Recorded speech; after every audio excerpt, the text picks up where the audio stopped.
Pareciera, es una sensación, ¿no? Sí, esperemos que no sea la sensación que decía algún otro funcionario hace mucho tiempo, ¿no? Que no fue bien recibido. Tal cual. ¿Cómo le va a Brian Sosa, nuestro analista económico, por supuesto, por gentileza de bursátilmdp.com.ar? Aquí está con nosotros el especialista en finanzas, Brian Sosa. Bienvenido, buen día. ¿Seguimos en la República Argentina? Buen día, ¿cómo están? ¿Todo bien? Bien. Todo bien. Seguimos. ¿Cómo es la Argentina hoy? ¿Es distinta? ¿Es igual? ¿Hay que seguir pensando que por ahí cambia todo? ¿Por ahí sigue así un poquito más? ¿Qué onda? Bien. Creo que tuvimos una semana bastante tranquila comparada a las últimas 10 semanas que veníamos conversando, así que sí, estamos un poco más estables en todos los sentidos. Un poco lo habíamos hablado la semana pasada, que íbamos a empezar a buscar equilibrios en las distintas variables porque estaban muy desajustadas por todo lo que fue las elecciones, tanto dólar como tasas como mercado. Pasó un poco la euforia de la semana pasada para las acciones, ya no vimos subas tan fuertes. Si bien el mercado sigue al alza, está empezando a estabilizarse un poco. Y después, ya yendo por ejemplo a los bonos también tuvieron una suba muy fuerte que hace que baje el riesgo país. Y ya se empieza a pensar de a poco en volver a los mercados internacionales. Ahora, ¿qué quizás se le está exigiendo al gobierno, yendo específicamente al mercado, ¿no? Los bonos encontraron como cierto techo en los precios para seguir subiendo. Quizás se le exige que el Banco Central empiece a acumular reservas, ¿no? Claro. Que es algo que le falta. Entonces, nada, ya el riesgo país bajó bastante, ya se está empezando a pensar en volver a los mercados internacionales.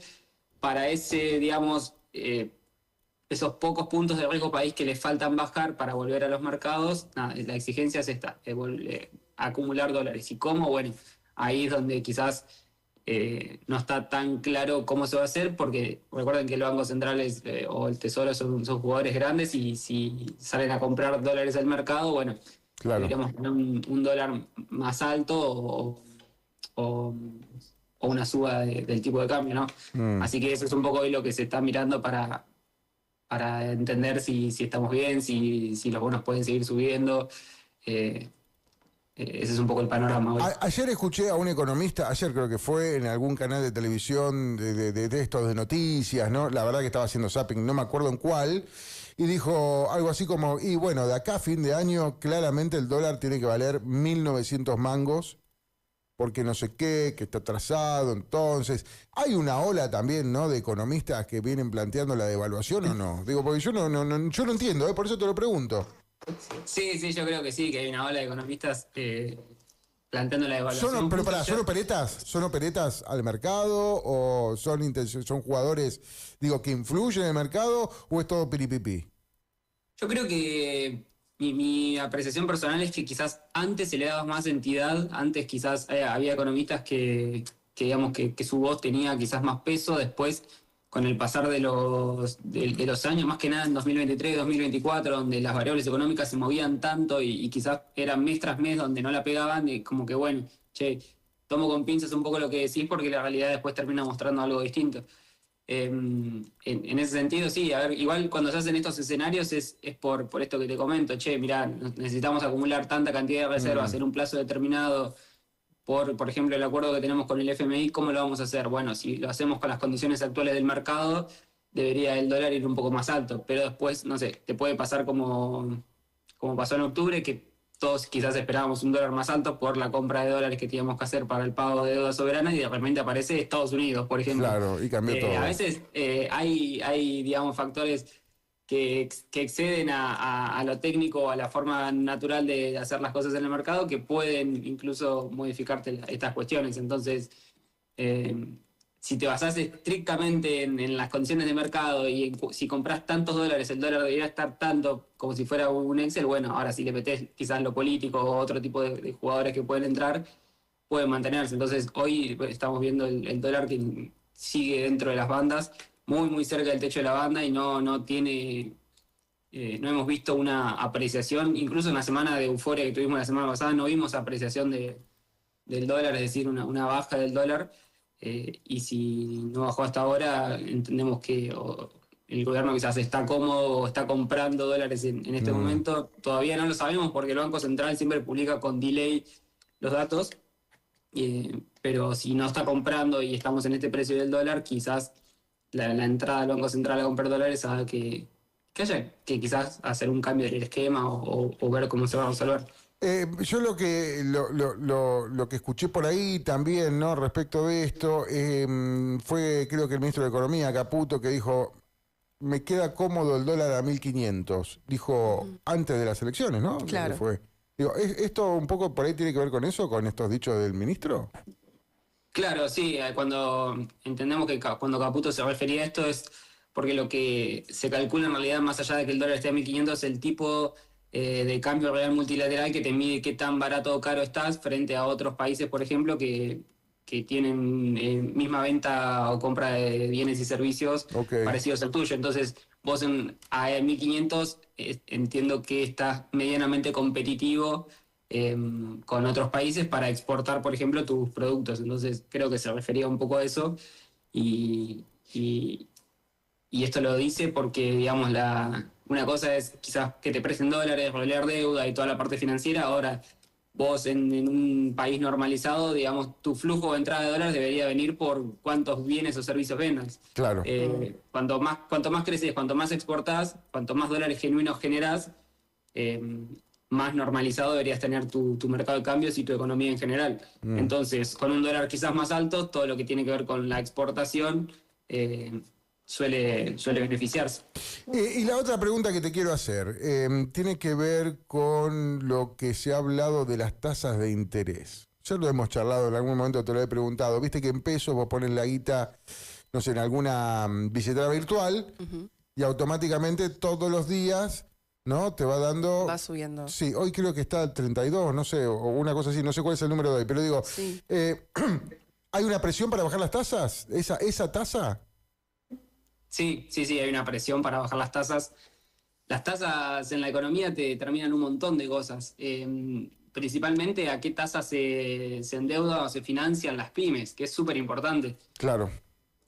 Por ejemplo, previo a las elecciones, llegamos a momentos donde teníamos tasas del 100%. Esto era porque faltaba dinero en la economía y al faltar en liquidez, cuando ibas a buscar liquidez tenías que pagar tasas altísimas. Y creo que, no sé, hay ejemplos donde quizás una pyme que tiene 10 empleados que le vende a una empresa grande, la empresa grande le paga 90 días y te da con un cheque. Te doy un cheque a 90 días y vos sos el dueño de esa pyme y decís, che, bueno, yo tengo que pagar los sueldos en 15 días y esta empresa me pagó a 90. Bueno, vas a descontar el cheque del mercado. Cuando vas a descontar el cheque, te rompen tenés que todo. descontarle una tasa altísima. Entonces, claro. Eso es un poco contractivo y la búsqueda de baja de tasas y de la vuelta al financiamiento a las pymes es algo que... ¿Y se puede dar, Brian, se puede dar esto? Digo, ¿hay un escenario donde puedan bajar las tasas, donde puedan mejorar el financiamiento de los créditos de la producción? Sí, ya está pasando. Ya llevamos 6 días hábiles de baja de tasas. En la medida que esto se mantenga 2 o 3 meses, vamos a empezar a volver a ver baja de, por ejemplo, el scoring para lo que es la aplicación de créditos hipotecarios, la baja de tasas para créditos hipotecarios, la vuelta de créditos para financiamiento pyme. Eso, digamos, da el indicio de que quizás se está volviendo a pensar en una economía más relacionada al crecimiento y no tanto al control de las variables financieras. Porque ¿por qué se absorbía liquidez previo a las elecciones? Porque... A ver. Para que no se te vaya el dólar, básicamente. Si vos inyectás... vos sacás los pesos para que esos pesos no vayan a la compra de dólares. Exacto, Okay. exacto. Y por ejemplo, el viernes pasado se inyectaron 5 billones de pesos en la economía. Y eso no fue al dólar. Entonces eso es como una señal, primero, de que quizás no se espera una devaluación o la gente no está pensando en atesorar dólares por una posible devaluación, o que faltaban demasiados pesos en la economía y... Claro. Y se gastó en otra cosa, ¿no? Te lo chupó el mismo sistema que estaba necesitando pesos para seguir funcionando. Y en este contexto, digo, estamos en noviembre, ¿no? Ahora va a haber cambios políticos porque se renuevan las cámaras de diputados y senadores de la Nación, en la provincia, los consejos deliberantes. Digo, ¿cómo funciona la economía con el año? Digo, cuando se va terminando el año, la economía, ¿qué pasa? Se enfría enero, que por ejemplo, estamos todos mirando... bueno, voy a decir Mar del Plata porque se traslada, ¿no? La capital federal de alguna manera a Mar del Plata. Pero digo, está todo el mundo mirando la costa atlántica por ahí, en el mes de enero, que salen todos de vacaciones y que esto que lo otro. Digo, cómo juega la economía en estos momentos? Sí, lo que suele pasar en meses de enero, febrero, que se va desestacionalizando digamos, los sectores donde se generan los ingresos. Pasa quizás de lo que es turismo a tener mayor preponderancia, se empieza a mirar hoteles o gastronomía para comparar si estamos bien o mal, que quizás en enero, que en otros meses no pasa. Por ejemplo, lo que vas a empezar a ver en enero, febrero es, bueno, si el turismo creció, si el turismo bajó, cómo es la balanza comercial frente a, por ejemplo, junio, donde se miraba, cuántas personas se fueron al exterior, cuántas personas vacacionaron en Argentina. Eso empieza a afectar. Y después a nivel político, nada, vas a ver yo entiendo que lo que va a hacer el gobierno ahora con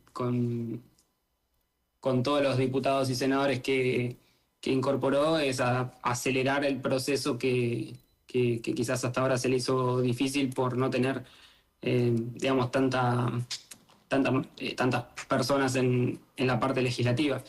Eso puede ser bueno o malo, eso va a depender de cómo evolucione, pero ahí lo que quizás se empieza a ver es que va a acelerar todo el proceso de reforma tributaria.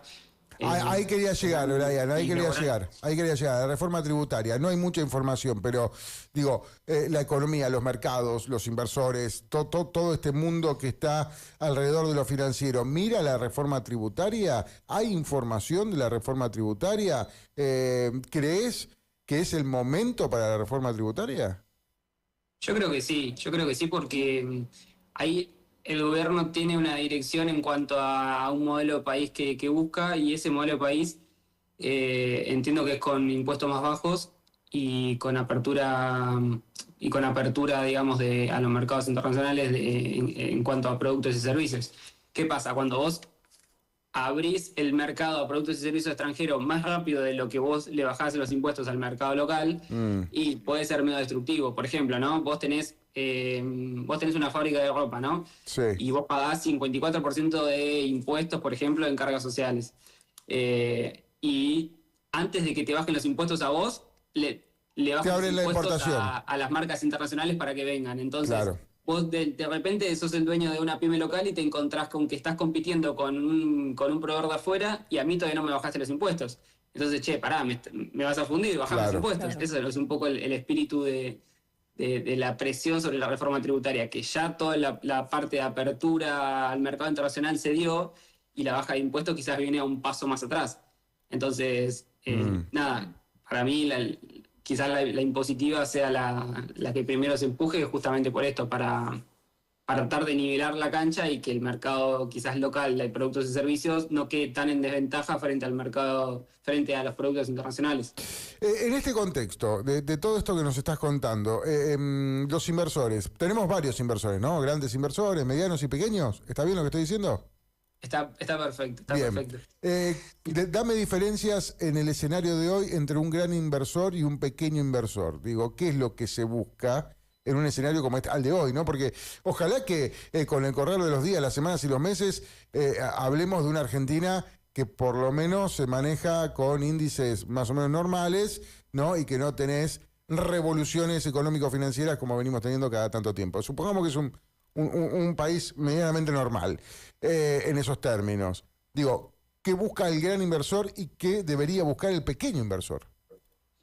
Bien, lo que quizás diferencia a los inversores tiene que ver siempre con las preferencias, con el horizonte de inversión, con la aversión al riesgo y con los objetivos que tenga cada uno. Okay. Todo esto metido en una licuadora te da un perfil de inversor, más allá de que tengas 100 pesos o $100.000. Uh-huh. Entonces, digamos, vos lo que deberías hacer es seleccionar activos que se ajusten a esto que vos querés. Yo pienso de acá a 2 meses, y otro te puede decir, yo lo que destino a inversión lo pienso como jubilación propia. Bueno, son 2 escenarios muy diferentes, y uno quizás el que piensa más a futuro y una jubilación propia y está pensando a largo plazo, generalmente se posiciona en activos que considere, si es una persona más conservadora, puede invertir, por ejemplo, en bonos de empresas privadas que tienen vencimiento de acá a 9 años y te van pagando cada 6 meses, y vos eso lo vas capitalizando y vas, digamos, generando un efecto de interés compuesto que va haciendo crecer tu capital. ¿Eso no falla, Brian? ¿Eso no falla? ¿O tiene que haber una crisis mundial para que falle? ¿Cómo es el sistema? Porque alguna vez, si en el medio me pasa algo... Y ahí lo que tiene que pasar para que falle es que quiebre la empresa en la que estás invirtiendo. Claro. Por ejemplo, los bonos quizás más demandados hoy en el mercado de deuda privada son los de YPF, y YPF tiene más de 100 años funcionando, entonces... Difícilmente quiebre. Si quiebra YPF, probablemente el país esté en llamas, o sea, Claro.